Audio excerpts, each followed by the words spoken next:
За тэгмэт bravery гэж байгаа. Bravery бол монгол хэлээр зүгт зориг гэсэн үг те.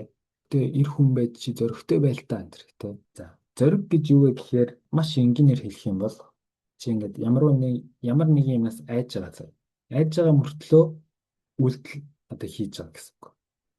За тэгээд энэ дээр ялгах хэрэгтэй зүйл юу вэ гэх юм бол одоо эр зориг гэж байна шүү дээ. Зоригтой байна гэдэг нь юу гэсэн үг вэ гэхээр нэг юм мангастай тулах гэж ингэ сэлэн барьцаан 15 толгойтой атгаалж 10 мангас үйлс чинь хараад зогсож штэ. Тэг чи айж байгаа штэ.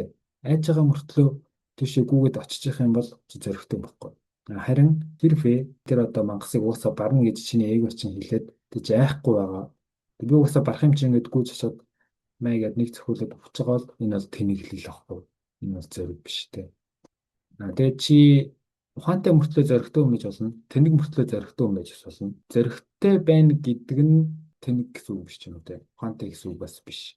Энийг ер нь бол анхаарч ойлгох хэрэгтэй.